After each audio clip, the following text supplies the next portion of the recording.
Ya está en ADN Hoy.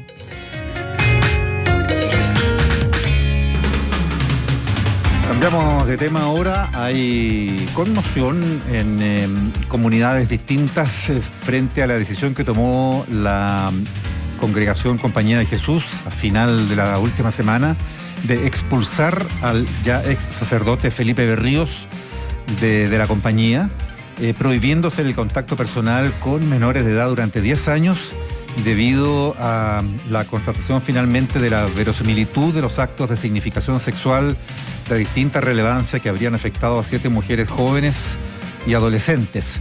Fue lo que determinó la compañía finalmente como argumento que ya había recogido hacía un par de años, pero que ahora motivan entonces su expulsión.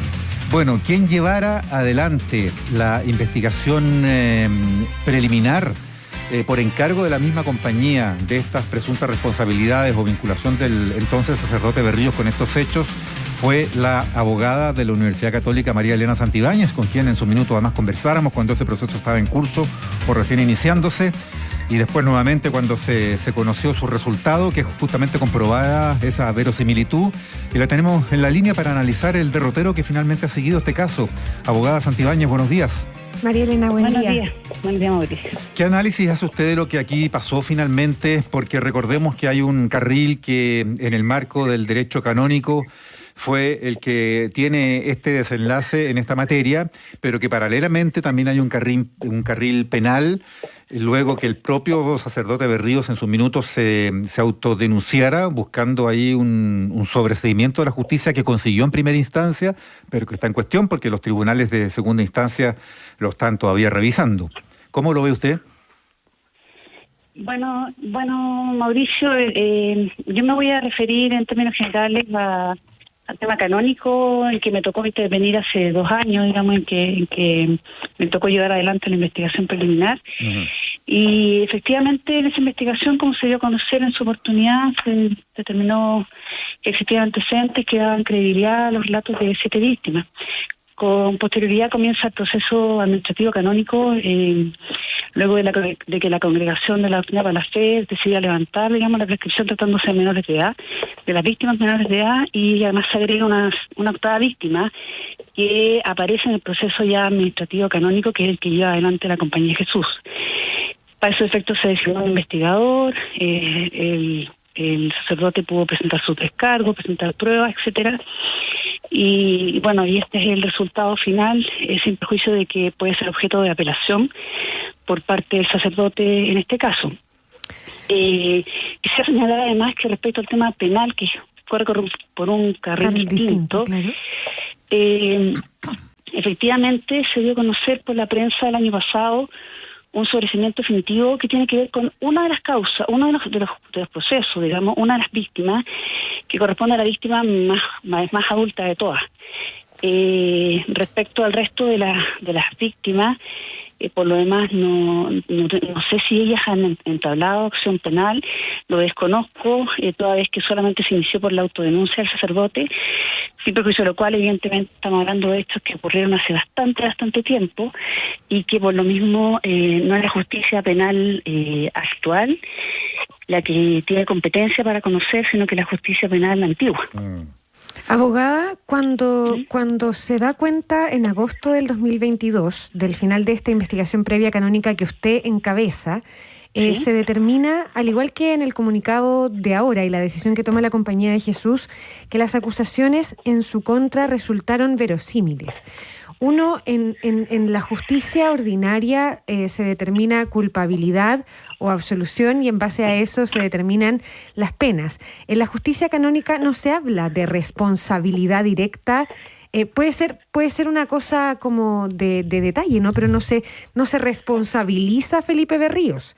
Solo se da cuenta de la verosimilitud de las denuncias en su contra. ¿Eso es así en el lenguaje canónico en este tipo de investigaciones? Lo que a mí me tocó hacer corresponde a una investigación preliminar. Luego comienza el proceso penal administrativo canónico y el que determina finalmente, digamos, las sanciones asociadas sobre todo a los casos vinculados a las niñas más pequeñas, a las menores de edad. Y ahí efectivamente se entregan antecedentes se señala que efectivamente existirían antecedentes suficientes para determinar que los hechos habrían ocurrido. Claro, porque ahora la Compañía de Jesús lo que dice es que es culpable de delitos contra el sexto mandamiento cometidos con menores de edad. O sea, se habla de Felipe Berríos directamente y de su responsabilidad y de su culpabilidad, cosa que en la investigación previa canónica no diga.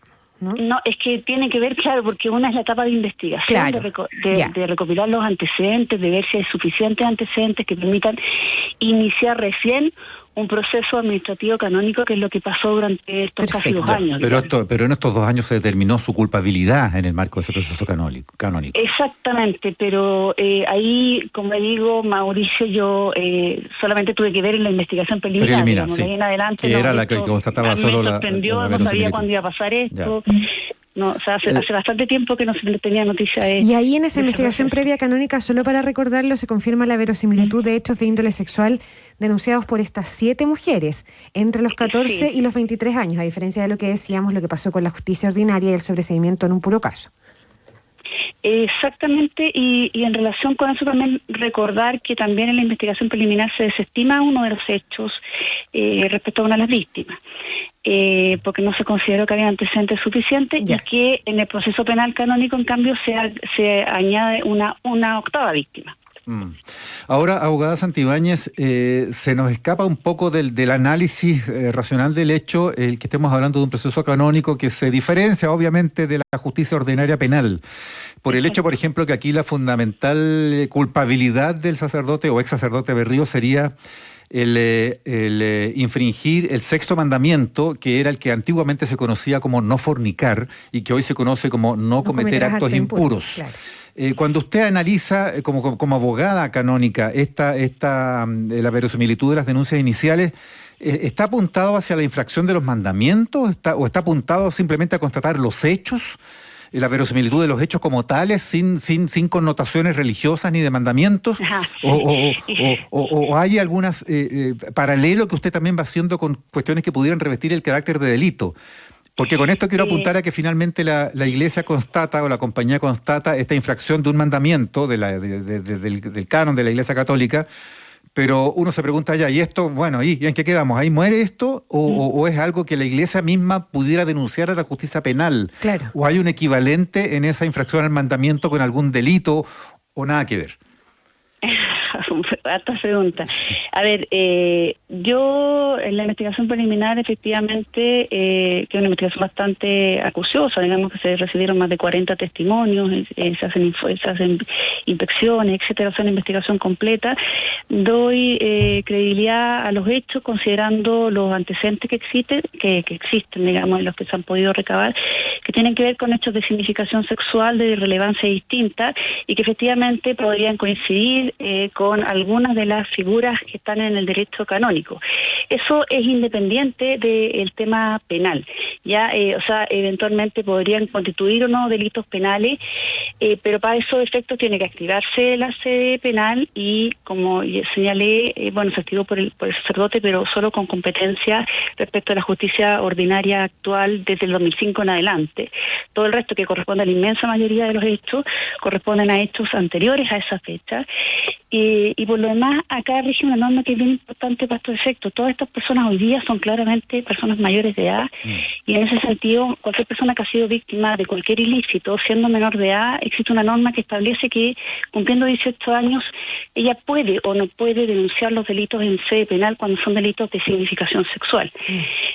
Porque evidentemente yo, como sistema de justicia penal, no puedo obligar a una persona adulta, digamos, a iniciar un proceso penal con todo lo que significa eso, si acaso la persona no quiere, sobre todo si ha pasado tantos años, digamos. Claro, por todo el tema de revictimización y todo lo demás. Entre otras razones, y la alteración de la vida con una cosa como esta. Sí, ahora yo entiendo que él sigue teniendo por ahora el carácter de sacerdote, no es ex sacerdote. ¿La expulsión no significa eso? Expulsión de la compañía. La expulsión de la Compañía de Jesús, claro. Pero él sigue siendo sacerdote. Exactamente. Por eso se aplica la sanción asociada a la suspensión del ejercicio sacerdotal. Abogada María Elena Santibáñez, ¿usted tuvo relación posterior con las víctimas a las que acompañó en esta investigación? Nada. Nada. No, yo solamente las conocía las conocí en ese minuto y nunca más las he vuelto a... ¿Y su trabajo terminó en esa oportunidad? Hace 2 años. ¿No siguió acompañando el trabajo de Dante Simón, del vicario judicial, que es el que siguió con la parte posterior? Yo entregué mi informe a él, digamos, y él no sé cuáles son las